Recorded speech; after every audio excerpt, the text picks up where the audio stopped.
I am willing to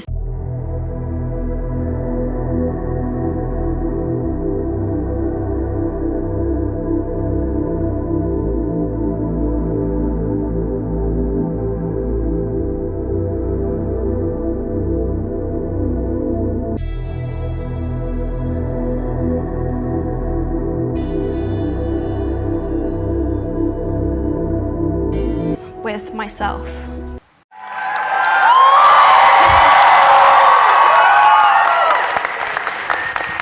Thank you.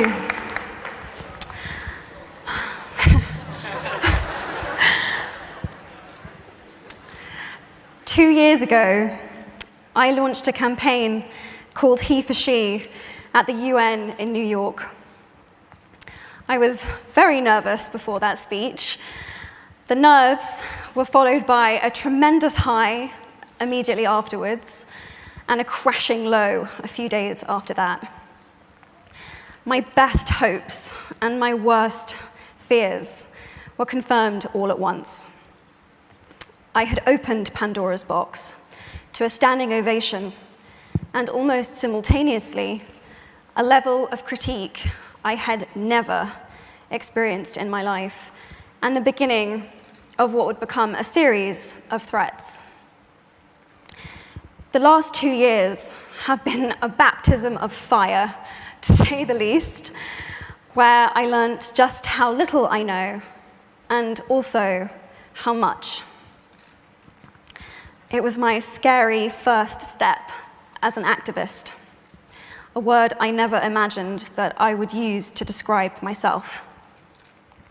So, reading the applications of activists who applied here for One Young World Scholarships was surprising to me.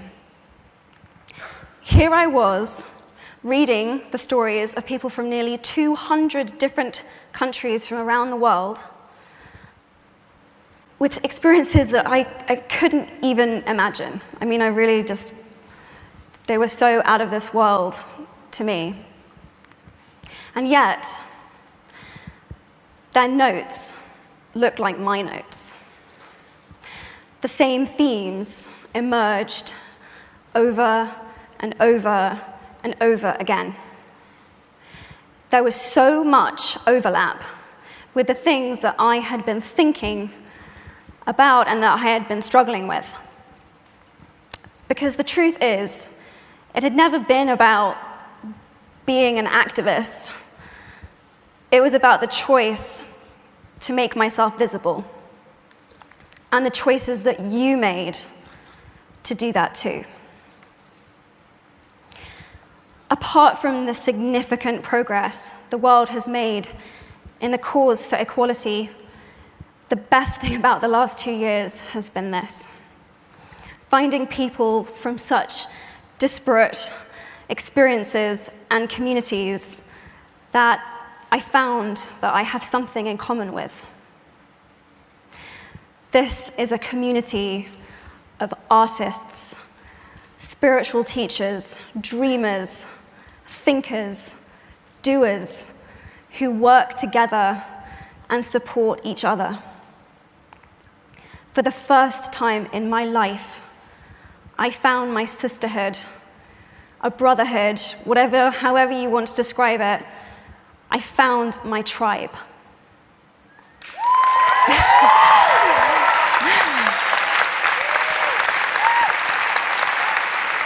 My hope for you, while you're here, is that you will find some of your tribe too. I really needed mine.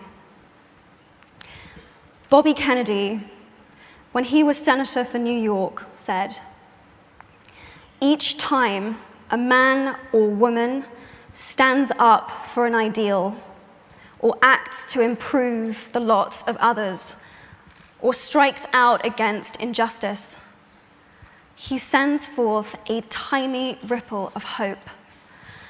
And crossing each other from a million different centers of energy, those ripples build a current that can sweep down the mightiest wall of oppression and resistance." That's what we are doing.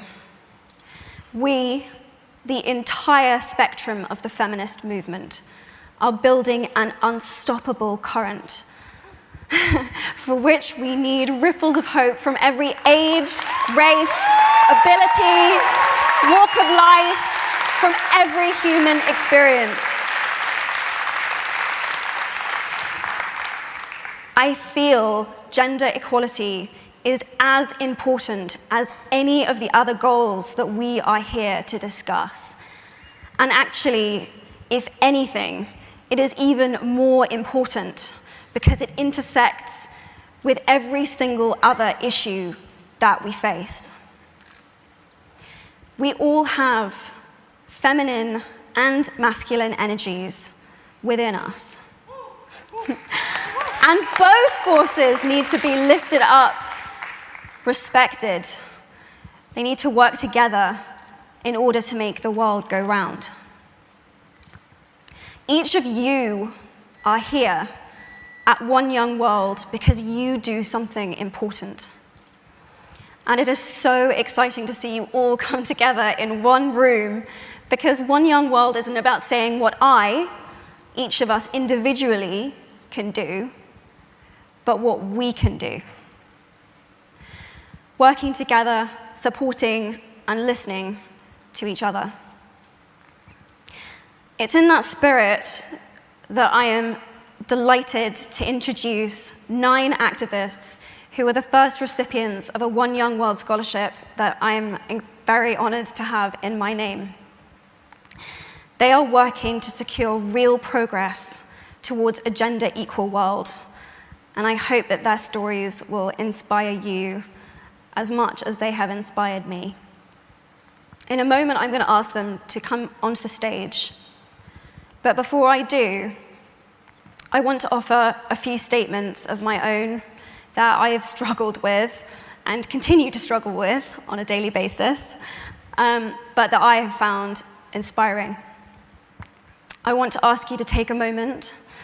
You can keep your eyes closed or keep them open, and ask yourself if these have any truth for you in them.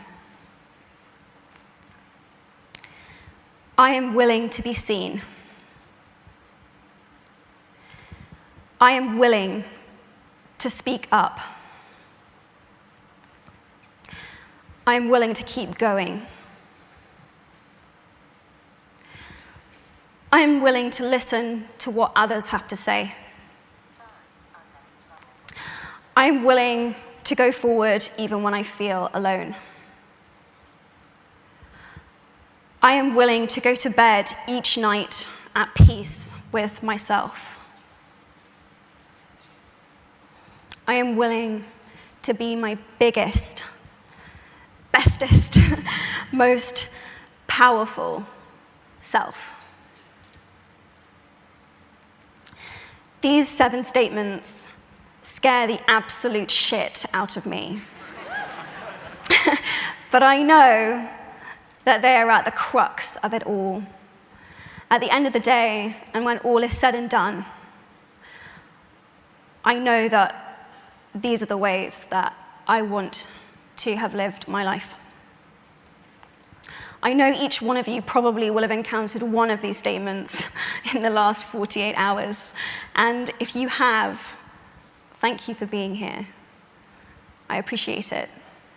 It's truly an honor to be here with you all. Thank you.